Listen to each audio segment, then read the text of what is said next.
Weekend तो बड़ा ख़राब रहा, लेकिन संडे मॉर्निंग बड़ी अच्छी हो गई, गुड मॉर्निंग हो गई वो, क्योंकि खबर ऐसी आ गई जिससे लगा कि बड़ी एक राहत की बात हो रही है।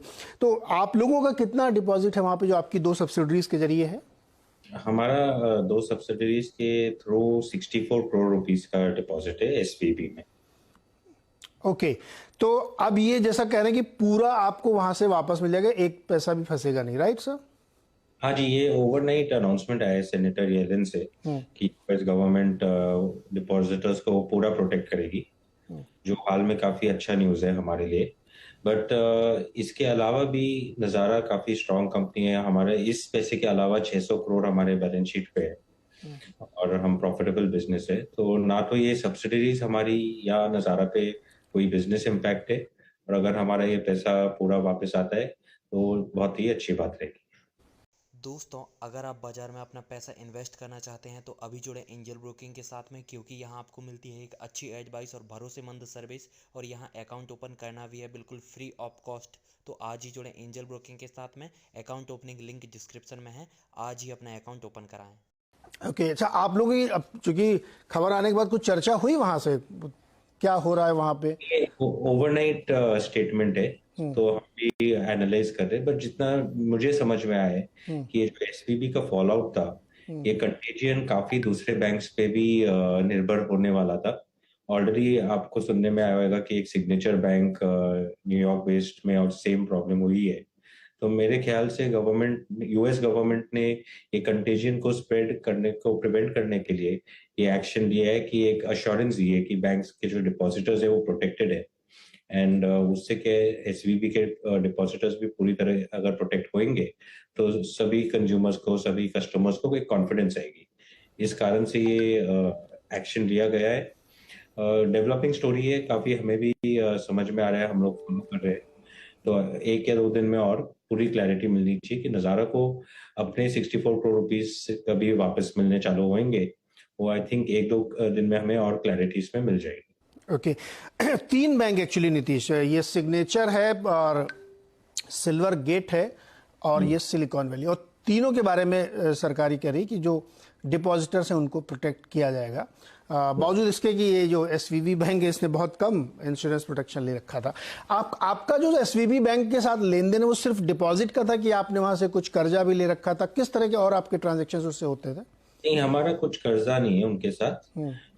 मेनली तो हमारी जो 2 कंपनीज सब्सिडरीज है ये यूएस में काम करती है, और यूएस के जो बिजनेसेस है उनको मैनेज करने के लिए अकाउंट यूज हो रहा था।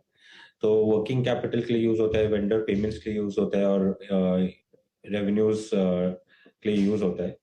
बट ये जो पैसा हमारा 64 करोड़ से लार्जली फ्री कैश फ्लो से रिजर्व्स का पैसा पड़ा हुआ था, वो ज्यादा यूज नहीं हो रहा था।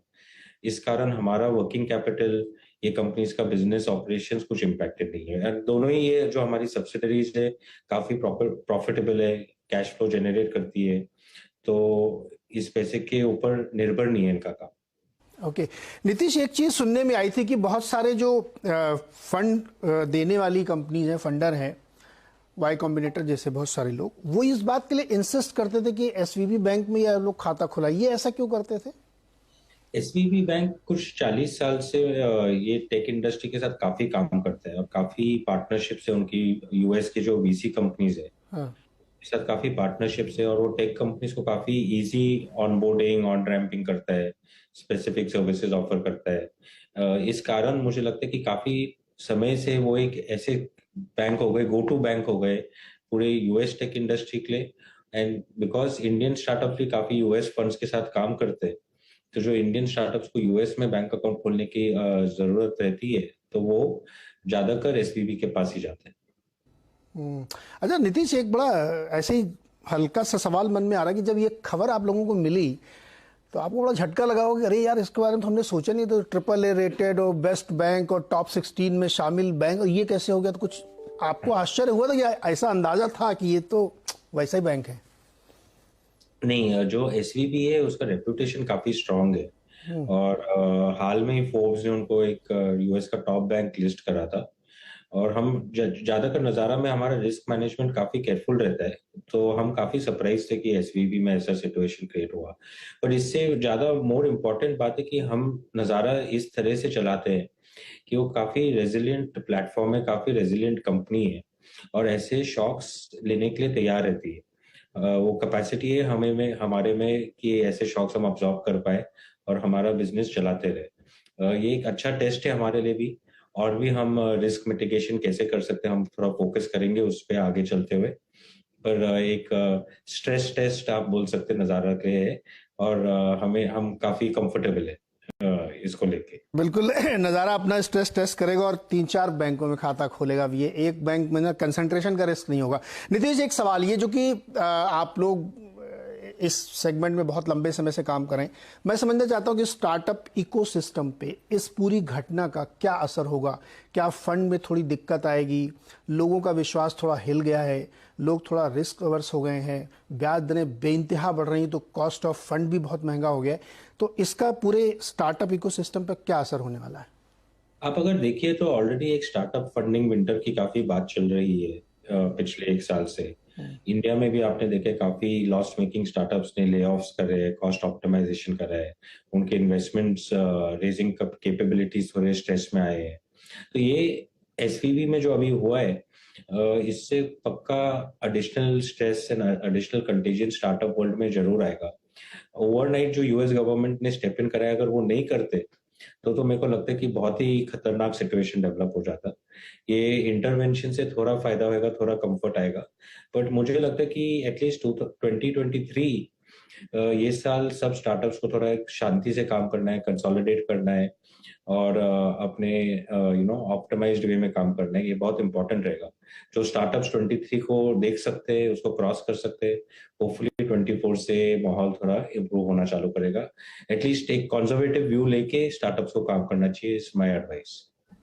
कंजर्वेटिव व्यू लेके करना चाहिए, बहुत ओवरबोर्ड, बहुत ओवर वैल्यूएशन और बहुत, हिंदी में कहें तो हवा में नहीं उड़ना चाहिए। एक चीज बताइए नीतीश, क्या ये प्रॉब्लम सॉल्व हो गई है या ये प्रॉब्लम डिले हो गई है, टल गई है आगे कुछ साल के लिए? अभी मैक्रो इकोनॉमिक्स ऑफ बैंक्स का इतना नॉलेज भी नहीं है मुझे कमेंट करने के लिए, पर मुझे लगता है कि जो टेक वर्ल्ड में ओवर वैल्यूएशंस चल रहे थे, जो टेक वर्ल्ड में losses at any point at any scale चल रहे थे, उन फ्री मनी जो चल रहा था, फ्री मनी तो अभी आएगा नहीं और काफी टाइम तक इंटरेस्ट रेट्स एलिवेटेड रहेंगे। तो मुझे लगता है कि स्टार्टअप्स को अपनी प्रॉफिटेबिलिटी पे फोकस करना, कैश फ्लो पे फोकस करना बहुत ही इंपॉर्टेंट है।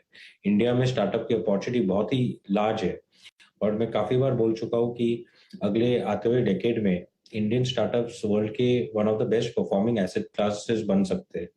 पर इसके लिए थोड़ा अपने स्टार्टअप्स को अपने कैश फ्लोज पे, अपने कोर बिजनेस पे फोकस करना बहुत इंपॉर्टेंट है, हालांकि खाली वैल्यूएशन ड्राइव करना। और मुझे काफी एक्सपेक्टेशन है कि ये अभी इस एनवायरनमेंट में काफी फाउंडर्स ऐसे करेंगे। करेक्ट नीतीश, बहुत अच्छी बात आपने कही कि केवल वैल्यूएशन पे फोकस ना करें। ये एक बहुत ही मतलब क्या कहूँ मैं इसको, एक ऐसा फैशन चल गया था अभी कुछ साल, 1.5-2 सालों से, कि सारे स्टार्टअप के प्रमोटर दिन भर खाली अपने वैल्यूएशंस की बात करते थे, प्रॉफिट कैसे बनेगा, उसके अलग अलग पैरामीटर्स निकाल लिए गए थे जो कि हम लोगों ने कभी पढ़े नहीं थे। तो अब वापस हम लोग उसी जगह पे जाएंगे जहां कैसे प्रॉफिट इंपॉर्टेंट होगा, ना कि वैल्यूएशंस केवल। नीतीश जी जी प्लीज बोले। आप अगर देखिए तो नजारा का एक 23 इयर्स का हिस्ट्री है, राइट। और काफी ऐसे साइकिल्स के थ्रू आए। 2000 में जो डॉट कॉम क्रैश हुआ था, 2008 में जो फाइनेंशियल क्राइसिस हुई थी, तो हमने काफी बार देखा है कि ये साइकिल्स कैसे आ सकती है और कैसे जा सकती है, और हमने हमारी कंपनी नजारा को ऐसे ही बिल्ड करा है कि ये सब के लिए रेजिलियंट रहे। और ये बहुत इंपॉर्टेंट है स्टार्टअप्स को आज इस पे बहुत फोकस करना कि अपने बिजनेस को रेजिलियंट बनाना, बिकॉज वर्ल्ड में ये चेंजेस होते ही रहेंगे, साइकिल्स आती रहेंगी, और आपको इसको एडवांटेज लेना है इन साइकिल्स की, ना तो कि इन साइकिल्स में प्रॉब्लम में आ जाना है। ये मेरा ख्याल है।